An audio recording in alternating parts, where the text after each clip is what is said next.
you feeling, G? I'm good, man. How's everything? Pretty good, yeah. You've had a busy week? Grinding out content on my way to taking a small amount of time off for Christmas. How long are you taking off? Not, between Christmas and New Year's. Oh, that's like a week. And even then, if I get interview offers, I'll probably just do it anyway. If it's like a big enough one? I'm always on call. Yeah. It's hard to say no. Always on call. You just released first of all, I watched the first episode of you and Lena's show. I didn't finish it. I just assumed it was gonna. I just knew Crit Mac. You're like, I know where this is going. I knew Crit Mac wasn't gonna win. Yeah. It was cool. It felt like some old school like Flavor of Love type shit for sure. Yeah, that's what we were going for, but with banging at the end. Yeah. I only saw a clip of the scene where you high-five the guy. I think we fist bumped. You fist bumped. He's a young black dude, so I don't know if he would have been comfortable with the full-on Eiffel Tower. I didn't see, because for people who don't know, there's the Eiffel Tower. There's the, Right. So what was it like? Because were you there with Jason Love and Lena? No, I wasn't around for that. So what was it like being in it? Way better. So much better. Because I felt like this weird little bit of jealousy when she did the scene with Jason Love, even though I got over that pretty quick. But in terms of us just shooting like me, him, and her, I mean, I was into it, and fucking it didn't. I didn't have any like conflicted feelings about it. It was all just good times. Did you have any issues busting? No. None. No. Did the other guy have any issues? I was born to come. No. The other guy was fine? Yeah, very good. Because I heard the previous guy had some. I don't know. I wasn't there. Yeah, you weren't there to confirm nor disconfirm. Jason Love, he's in his own world too. Yeah, no, I can only imagine that had to be a. I don't know, man. I don't know if I could do it, but I probably couldn't get hard.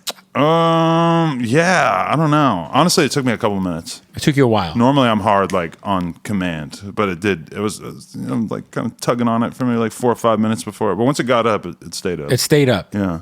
Was he? I didn't see the video. So was he swinging? Does he have a big dick? You're Yes. saying? Yeah, he's got a pretty good one. Yeah. Or is he? Maybe not quite a Jason Love though. So not, but more than you. Yeah. Wow. Yeah. You're a sick fuck. Well, I'm not gonna pick a guy smaller than me. I swear I would. Really? I mean, who's got a smaller dick than me? That's who's coming in here. That would have been so transparent. A lot of people honestly were like, "Oh, he picked him because his dick is smaller than a couple of the other guys in the competition." Not really anything I was thinking about. Does that dude do porn usually? Yeah, he's a big deal. Oh, he is a big deal. Oh yeah, he's already popping. Yeah. Oh, so you had already kind of seen. Was everybody on the show besides Crit Mac a porn star already? There was this dude Churdleys who's like an internet comedian. I have a feeling that he would not have actually done the fucking. Right.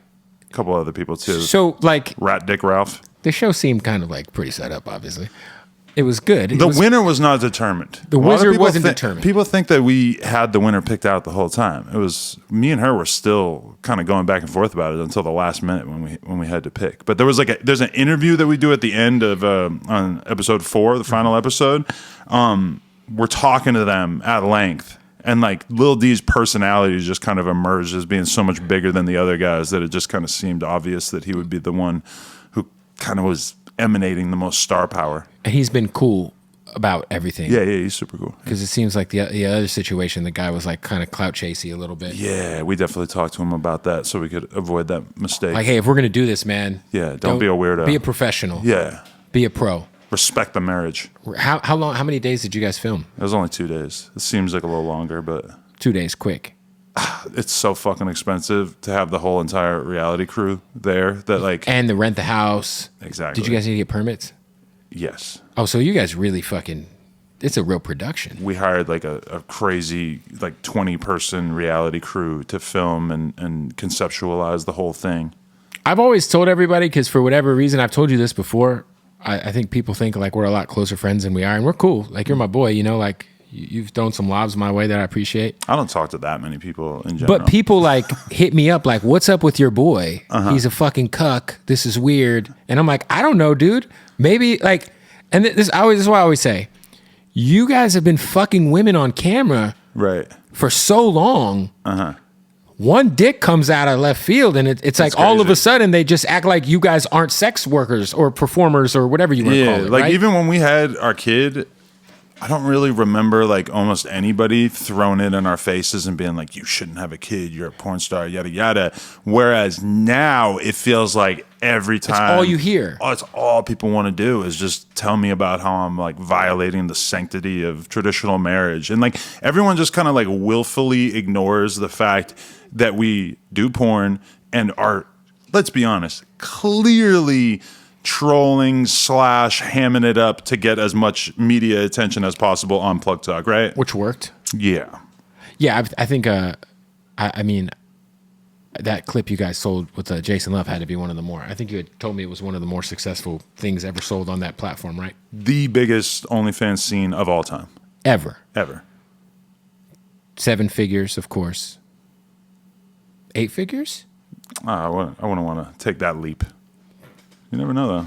In between? Like around the 5? That's a lot, dude. What do they keep? Like, I always wonder, what is OnlyFans? What's their cut? 20%. So they're keeping 20%. Yeah. Damn. So they're eating off everybody. That's fucking great. Man, OnlyFans, that's such a great business model. Insane, right? Damn. I remember when they were going to go away and then all the fake OnlyFans popped up. Yeah, and we spent like $30,000 to get a fucking Plug Talk website built, and then by the time it got done, OnlyFans seemed a lot more stable, and so we never even ended up making the website go live. We figured let's just stick to OnlyFans. Yeah, it's almost like if YouTube went away, you'd have to figure some shit out.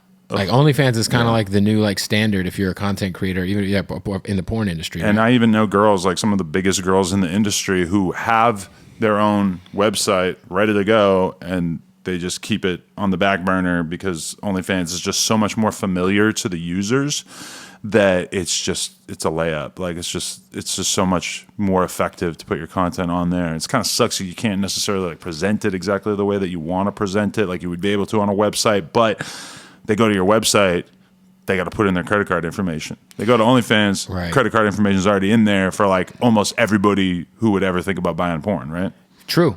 Yeah, and it's kind of like if you're gonna go on YouTube to watch like all your content, why would you go sign up for? I mean, like shout out to Rumble, no diss to Rumble, but I'm not fucking watching nothing on Rumble. I mean, I would if it came down to it, but like yeah. if you had to, if I had to, I would go to Rumble, but it would take a lot. Yeah, it would take a lot, especially like if you got like booted off of the platform or something. Yeah, exactly. Has happened with, I think what Steve will do happened with him. Yeah, it's good to have a backup, but I don't know. Do you guys get to see like the top earners? Because we saw the celebrity top earner of the year thing on OnlyFans. Are you able to see on the back end like where you rank at the end of the year? They tell you your like percentage, like you get to see top 0.001%. Yeah, but they don't give you any more information than that, because that would be pretty crazy if we were able to be like, well, we make a little bit more than you and you, but not as much as you. That would be, because I feel like some of these celebrity numbers have to be inflated. I think a lot of people lie about it, and because like the Bad Baby numbers are so fucking insane. Yeah, I don't know. A weird part of me kind of believes her numbers, just because as ridiculous as that $18 million month looks, it just kind of seemed like when I saw how it went from like 18 million to like 800,000 as the months went by, I was like, that seems like a normal rate of degrading of income. But I don't know if you saw the guy who was like Ruby Rose's number one. I saw you just did fan. the interview with him. He said it was cap, right? Yeah, and so I feel like I think he's full of shit. Oh, no. That's a funny reaction that a lot of people keep having to it, is that they think he's actually now covering up for his own perversion. But let me tell you, I've known this guy for a long time. So you know him? I've known him because he used to be an assistant to a tattoo artist who did some work on me.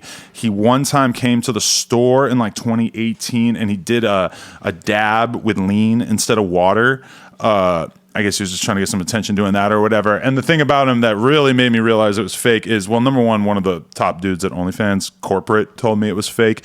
And then after that, I realized just that he knows a lot of the porn star girls that I know. Like he was on FaceTime with Gina Valentina right after our interview, just talking on some regular shit. So it's like, he doesn't seem like the kind of guy. And also, I don't think he has the kind of money that it would require. Well, he's supposed to be a crypto whale.